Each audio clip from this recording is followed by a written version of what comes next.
बेमेतरा जिले के डाड़ी तहसील में किसानों ने आज भारतीय किसान संघ के बैनर तले डाड़ी विद्युत मंडल का घेराव किया। किसानों ने आरोप लगाया कि उनकी समस्याओं को गंभीरता से नहीं लिया गया। आक्रोशित किसानों ने डाड़ी बेमेतरा मार्ग पर चक्का जाम कर दिया, जिसे हटाने में प्रशासन को भारी मशक्कत करनी पड़ी।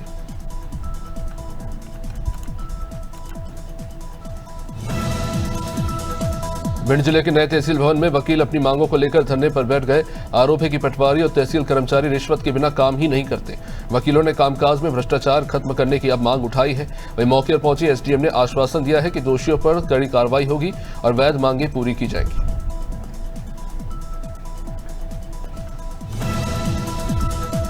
राजधानी भोपाल में 26 से 29 सितंबर तक 12वां विज्ञान मेला आयोजित होगा।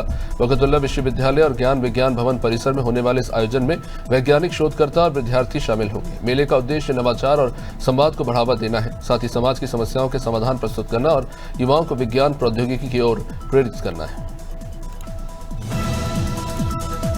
लगातार बारिश से माला नदी का जलस्तर तेजी से बढ़ गया है। कोतवाली क्षेत्र के बाकरपुर गांव में हाल ही में बना सिंचाई विभाग का बांध टूट गया। ग्रामीणों ने रोकने का प्रयास तो किया, लेकिन देर हो गई। बांध टूटने से आसपास के गांव में पानी घुसने का खतरा बढ़ गया है। हजारों बीघा फसल बर्बाद होने की आशंका है।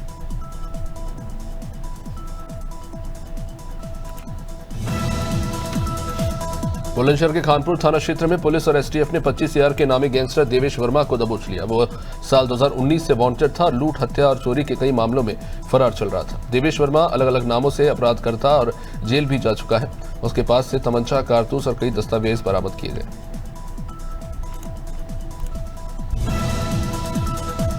बुलंदशहर के अहमदगढ़ थाना पुलिस ने स्टंटबाजी करने वालों पर सख्त कार्रवाई की। पुलिस ने 2 ट्रैक्टर चालकों को गिरफ्तार किया।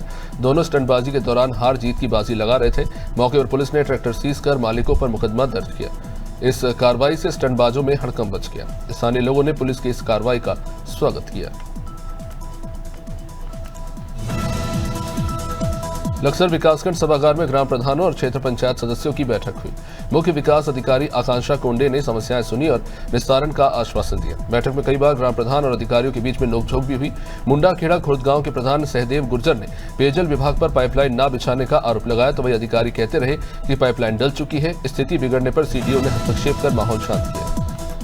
रामलीला अध्यक्ष अनुपम दीक्षित के नेतृत्व में शंकर जी की बारात नगर के प्रमुख मार्गों से निकली। बारात में आकर्षक झांकियों ने दर्शकों का मन मोह लिया। गणमान्य नागरिकों और स्थानीय लोगों की भारी मौजूदगी रही। मुख्य आकर्षण गोरिल्ला की झांकी रही। शोभा यात्रा में लोग बम भोले के जयकारे लगाते, नाचते गाते आगे बढ़ते रहे। रामलीला मैदान में पहुंचकर बारात का समापन हुआ। पूरा शहर धार्मिक उत्साह में डूबा रहा। नेपानगर क्षेत्र में जिला खनिज विभाग की टीम ने अवैध मुरम खनन पर बड़ी कार्रवाई की। माइनिंग अधिकारी को अवैध उत्खनन की सूचना मिली थी। टीम ने छापेमारी कर 2 ट्रैक्टर ट्रॉली मुरम से भरी हुई जब्त कर ली। वाहनों को पुलिस थाने में खड़ा कराया गया। खनिज अधिनियम के तहत मामला दर्ज कर आगे की कार्रवाई शुरू कर दी गई। इस कार्रवाई से खनन माफियाओं में हड़कंप मच गया।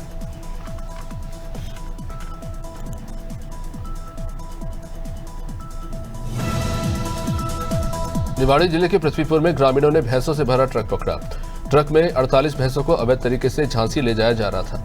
संदेह होने पर ग्रामीणों ने पीछा कर ट्रक रोका। ड्राइवर मौके से इस बीच फरार हो गया। सूचना पर पुलिस पहुंची और ट्रक को जब्त कर भैंसों को गौशाला में छुड़ाया। पुलिस ने अज्ञात आरोपियों पर प्रश्न क्रूरता अधिनियम के तहत मामला दर्ज कर जांच शुरू कर दी है।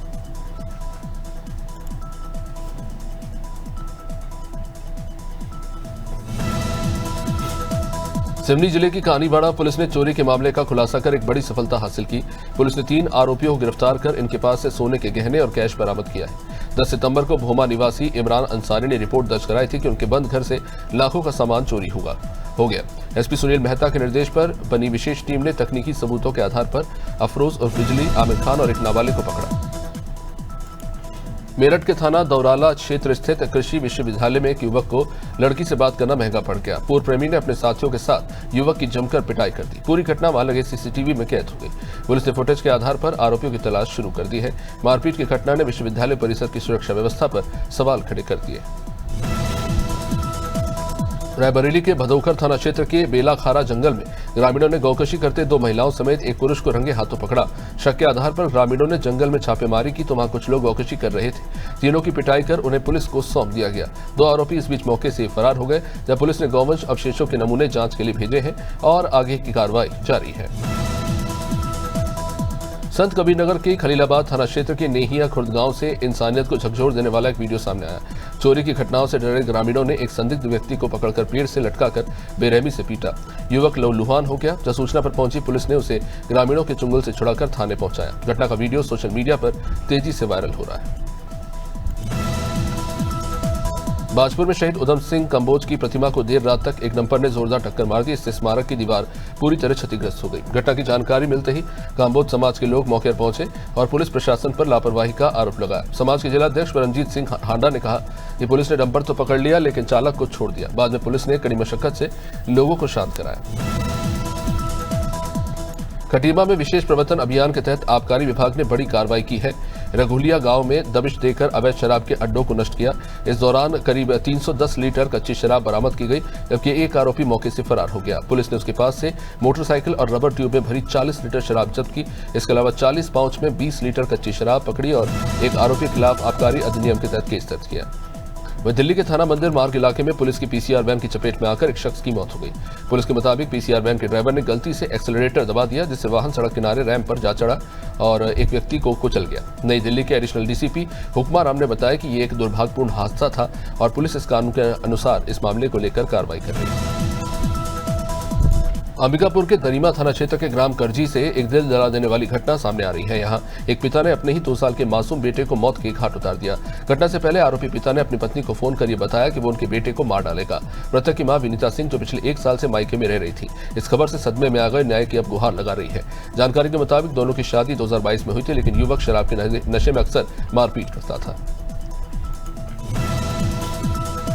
परिवहन मंत्री दयाशंकर सिंह अयोध्या दौरे पर पहुंचे, जहां उन्होंने कहा कि नवरात्र से पहले रामनगरी की सड़कों पर लंदन से मंगाई गई डबल डेकर बसें दौड़ेंगी, जिनकी कीमत करीब 3 करोड़ रुपए है। मुख्यमंत्री योगी आदित्यनाथ के निर्देश पर प्रदेश के 23 बस अड्डों को एयरपोर्ट जैसी आधुनिक सुविधाओं से लैस किया जा रहा है।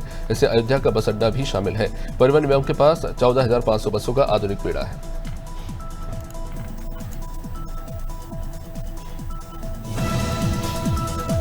उज्जैन के महाकालेश्वर मंदिर में पुजारी, पुरोहित और कर्मचारियों की नियुक्तियों को लेकर विवाद खड़ा हो गया।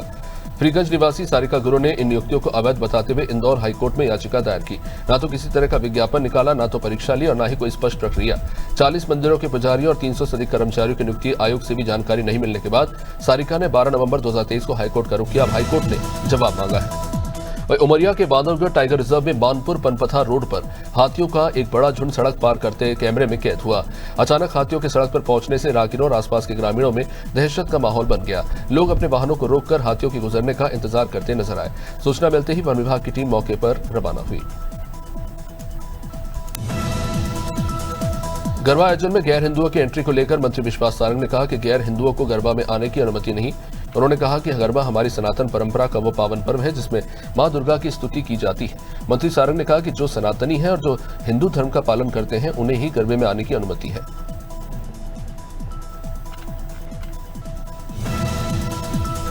बुलंदशहर देहात क्षेत्र के किदवई नगर में पति के दूसरे निकाह से परेशान महिला ने दूसरी मंजिल से छलांग लगा दी। घटना का वीडियो सोशल मीडिया पर वायरल हो रहा है, तो वहीं मौके पर मौजूद पुलिस महिला को बचाने का प्रयास करते हुए वीडियो में नजर आ रही है। आपको बता दें कि निसंतानता के चलते पति इमरान ने दूसरा निकाह किया। पति पत्नी के बीच लंबे समय से कोर्ट में मामला चल रहा है। फिलहाल घायल महिला का अस्पताल में इलाज जारी है। बुलंदशहर के खुर्जा देहात थाना क्षेत्र के वाजिदपुर गांव में एक दर्दनाक हादसा, या पोखर में डूबने से 22 महीने के मासूम अलीना की मौत हो गई।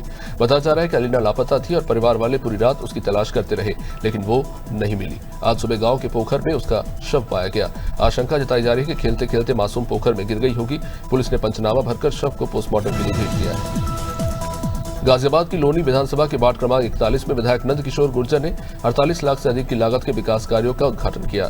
बीजेपी कार्यकर्ताओं और स्थानीय लोगों ने ढोल नगाड़ों और फूल मालाओं से विधायक का भव्य स्वागत किया। जन चौपाल में लोगों ने बिजली की समस्या उठाई, जिस पर विधायक ने तत्काल समाधान का आश्वासन दिया। विधायक ने कहा कि लोनी में शिक्षा, चिकित्सा और जल निकासी समस्याओं का समाधान किया जा चुका है।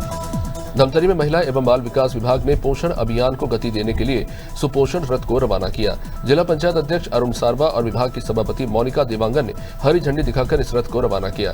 इस मौके पर जिला पंचायत सीईओ रोमा श्रीवास्तव समेत कई सदस्य मौजूद रहे। सुपोषण रथ का उद्घाटन उद्देश्य लोगों को कुपोषण से बचाने को लेकर है।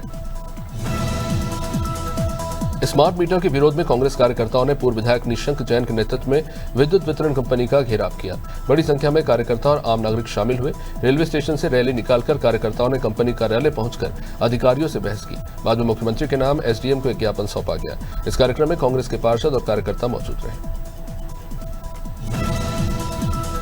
गोंडा के खरगूपुर थाना क्षेत्र के मालियन टोला में बीती रात चोरों ने लाखों के जेवर और कैश चुरा ली। परिवार वालों ने बताया कि रात 2 बजे अज्ञात चोर घर में घुसे और अलमारी तोड़कर माल ले गए। सुबह सामान बिखरा हुआ था।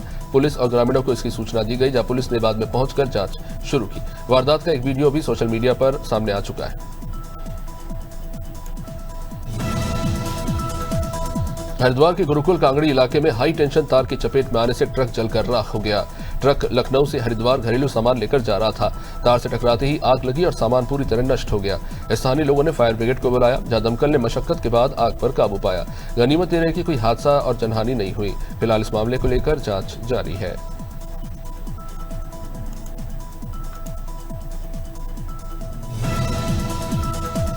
झांसी के बबीना थाना क्षेत्र में चोरों ने 50 लाख की चोरी की वारदात को अंजाम दिया। चोर पीछे के रास्ते से घर में घुसे और नकदी और सोना चांदी के आभूषण लेकर भाग गए। वारदात सीसीटीवी में कैद हुई है, जहां सुबह घटना का पता चलने पर परिवार के होश उड़ गए। लोगों ने पुलिस की गश्त पर भी अब सवाल उठा दिए हैं। पुलिस चोरों की तलाश में फिलहाल जुटी हुई है। इस घटना से इलाके में दहशत है।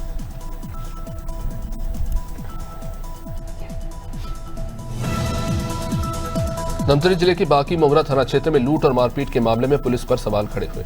सहायक उप निरीक्षक एनएल टंडन ने 3 आरोपियों को पकड़ा। इनमें से एक नाबालिग को कटघोरा उप जेल भेज दिया गया। आरोपी की कार्रवाई द्वेषपूर्ण थी। घटना में 2 युवकों ने 4 लड़कों से मारपीट कर मोबाइल और चेन छीनी थी। परिजनों का कहना है कि लूट का सामान अब तक बरामद नहीं हुआ है। मोबाइल शीला महंत नामक महिला के पास होने की चर्चा है। कुशीनगर के जिला पंचायत रिसोर्स सेंटर रविंद्र नगर में भाजपा ने सेवा पखवाड़ा के तहत प्रधानमंत्री मोदी के जीवन और उपलब्धियों पर प्रदर्शनी लगाई। विधायक सुरेंद्र सिंह कुशवाहा और जिलाध्यक्ष दुर्गेश राय ने इसका उद्घाटन किया। इस प्रदर्शनी में मोदी के संघर्ष और शासनकाल की प्रमुख उपलब्धियों को दर्शाया गया। जिलाध्यक्ष ने कहा कि मोदी सच्चे प्रधान सेवक हैं और उनकी 75 उपलब्धियां भारत की आत्मनिर्भरता और वैश्विक नेतृत्व की मिसाल है। मंदसौर जिले के अफजलपुर थाना पुलिस ने 1 वर्ष से लंबित और अंधे कत्ल का खुलासा किया। जांच में सामने आया कि मृतक समरत की हत्या उसके ही बेटे ने की थी। पुलिस अधीक्षक विनोद कुमार मीना के निर्देशन और थाना प्रभारी शैलेंद्र सिंह कनिश के नेतृत्व में गठित टीम ने इलेक्ट्रॉनिक डेटा और 50 से अधिक संदेहियों से पूछताछ के बाद आरोपी को गिरफ्तार किया। ये मामला 21 सितंबर 2024 का था। मध्य प्रदेश के गांधी सागर नेशनल पार्क में जल्द ही चीतों का कुनबा बढ़ेगा। कूनो नेशनल पार्क से मादा चीता धीरा को शिफ्ट करने की तैयारी है। इससे पहले नरचीते प्रभास और पावक को अप्रैल 2025 में यहाँ छोड़ा गया था। ये भारत की चीता पुनर्वास परियोजना का हिस्सा है। वन विभाग के अनुसार इस कदम से जैव विविधता संरक्षण को बल मिलेगा और गांधी सागर में प्रजनन की संभावनाएं मजबूत होंगी। मसूरी में भारी बारिश बाद भूस्खलन के बाद अब राहत की उम्मीद तो जागी है। मसूरी देहरादून मार्ग बंद होने और पुल टूटने से 2000 पर्यटक फंस गए थे। मुख्यमंत्री धामी और मंत्री गणेश जोशी वहां पहुंचे थे। स्थानीय लोगों और प्रशासन ने मिलकर केवल 48 घंटे में बेली ब्रिज बनाकर हल्के वाहनों की आवाजाही अब शुरू कर दी है। एसडीएम राहुल आनंद ने कहा कि पुल पर लगातार निगरानी रखी जा रही है। रायपुर में छत्तीसगढ़ क्रांति सेना जौहर पार्टी ने सिविल लाइन थाने का घेराव कर दिया। इन्होंने असामाजिक तत्वों के खिलाफ एफआईआर और भाटा गांव का नाम बदलने जैसे तमाम मुद्दों पर प्रदर्शन किया। आरोप है कि पीवीआर में छत्तीसगढ़ी महिलाओं से गार्ड ने बदतमीजी की थी और विरोध करने पर उत्कल समाज के नेता ने अपशब्द भी कहे थे। क्रांति सेना का कहना है कि अगर पुलिस कार्रवाई नहीं करती तो वो खुद एक्शन लेंगे। वह छत्तीसगढ़ में मौसम का मिजाज बदल रहा है। मानसून की वापसी प्रक्रिया तेज हो चली है। बीते 24 घंटे में हल्की से मध्यम बारिश हुई है। सरगुजा में कहीं कहीं भारी बारिश भी दर्ज की गई है। दुर्ग और जगदलपुर में अधिकतम तापमान 32.6 डिग्री, दुर्ग में न्यूनतम तापमान 19 डिग्री रिकॉर्ड हुआ। मौसम विभाग ने रायपुर समेत कई जिलों में आने वाले 24 घंटे में आंशिक रूप से बादल छाए रहने और बारिश की संभावना जताई है। वहीं रुद्रपुर में कांग्रेस के पीसीसी सदस्य परिमल राय ने भाजपा पर निशाना साधा। उन्होंने कहा कि भाजपा सरकार से गरीब और उत्तराखंड वासी परेशान है। आपदा पीड़ितों को मदद नहीं मिल रही है। जिनके घर टूटे उन्हें 1-1 करोड़ की मदद मिलनी चाहिए। बेरोजगारी भी अपने चरम पर है। परिमल राय ने कहा कि राहुल गांधी के निर्देश पर नई कार्यकारिणी बनाई जा रही है। कांग्रेस में अब हर कार्यकर्ता को अपनी राय देने का अवसर है।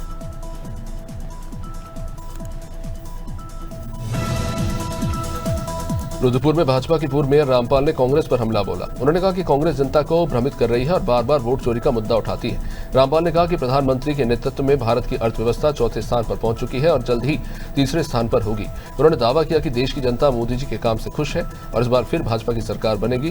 कार्यकर्ता तन मन से जुटे हुए।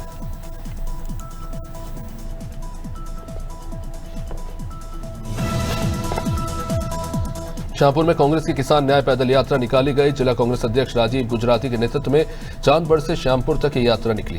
ग्रामीणों ने फूल मालाओं से जहां इसका स्वागत किया, तो यात्रा में भाजपा सरकार पर किसानों के साथ अन्याय और स्मार्ट मीटर के जरिए बिजली उपभोक्ताओं से लूट का भी आरोप लगाया गया। कांग्रेस कार्यकर्ताओं ने बड़ी संख्या में हिस्सा लिया। यात्रा को ग्रामीणों का भारी समर्थन मिला। सितारगंज में बाढ़ पीड़ितों के समर्थन में भीम आर्मी नेता सत्येंद्र कुमार तहसील पहुंचे। उन्होंने आरोप लगाया कि असली पीड़ितों को नजरअंदाज कर अमीर लोगों को ही सरकार ने मुआवजे के चेक दिए। सत्येंद्र कुमार ने चेतावनी दी कि अगर वास्तविक पीड़ितों को मदद नहीं मिली तो वे आगे आंदोलन करेंगे। वह तहसीलदार ने इसे राजनीतिक मामला बताते हुए कहा कि जांच कर कार्रवाई की जाएगी। थराली आपदा प्रभावितों की मदद के लिए कांग्रेस ने राहत सामग्री वितरित की।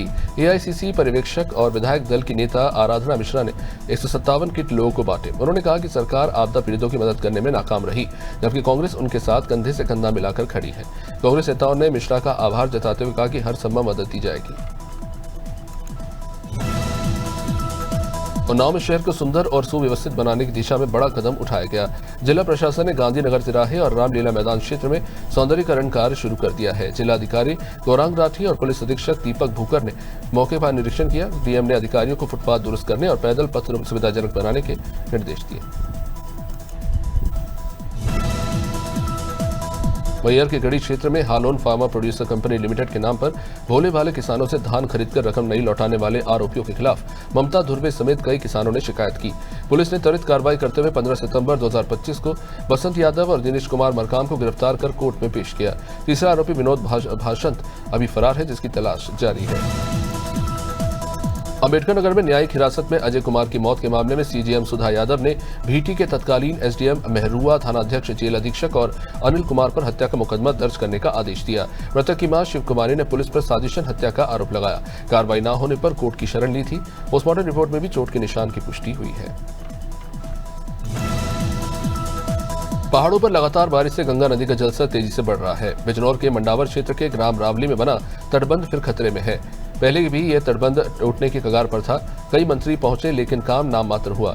अब जलस्तर बढ़ने से स्थिति गंभीर हो गई है। सिंचाई विभाग के अधिकारी और कर्मचारी तटबंध बचाने में जुटे हुए हैं। जिलाधिकारी ने तटबंध को सुरक्षित बताया।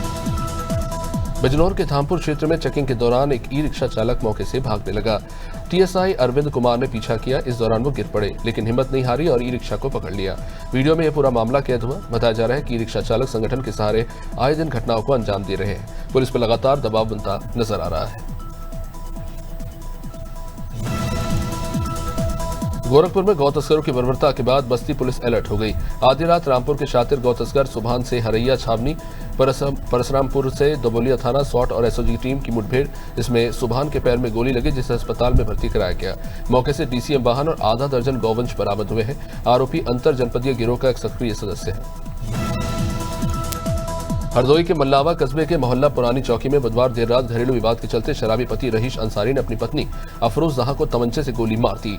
नाक की सोने की खील बेचने के विरोध पर भड़के गुस्से ने यह घटना हुई। गंभीर घायल अफरोज को जिला अस्पताल में मेडिकल कॉलेज रेफर किया गया। पुलिस ने मामला दर्ज कर आरोपी की तलाश शुरू कर दी है।